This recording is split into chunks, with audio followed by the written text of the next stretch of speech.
আমি এমন একটা পর্যায়ে এসে দাঁড়িয়ে আছি যেখানে আমি কিছুই করতে পারতেছি না। না পারতেছি পরিবারের মানুষের স্বপ্ন পূরণ করতে, না পারতেছি নিজের স্বপ্নগুলো পূরণ করতে। আসলে একদম জীবনটা আমার থমকে গেছে। আমি কিছুই করতে পারতেছি না। কি হচ্ছে আমার জীবনের সাথে, কেন হচ্ছে, এই হিসাবগুলো আমি মিলাতে পারতেছি না। বিশ্বাস করেন ভাই, প্রচুর পরিমাণে ডিপ্রেশন কাজ করতেছে ভিতরে। আমি অনেক ডিপ্রেশনের মধ্যে আছি। আমার জীবনের সাথে কেন এগুলো হচ্ছে আমি নিজেও জানি না। তবে একটা জিনিস কি, কোনো কিছুর হিসাব আমি মিলাতে পারতেছি না। একটা সময় ডিপ্রেশন কি জিনিস জানতাম না, এখন জানতেছি।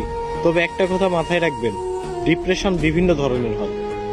শুধুমাত্র প্রেম বিচ্ছেদের কারণেই যে মানুষ ডিপ্রেশনে ভোগে, বিষয়টা এমন না। সবচেয়ে ভয়ানক ডিপ্রেশন হচ্ছে ফ্যামিলি প্রবলেম। হ্যাঁ, এগুলো আপনারা বুঝবেন না।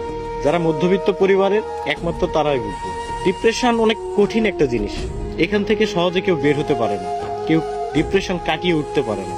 তবে আলহামদুলিল্লাহ, ধৈর্য ধরে আছি, ভালো কোনো একদিন আসবে।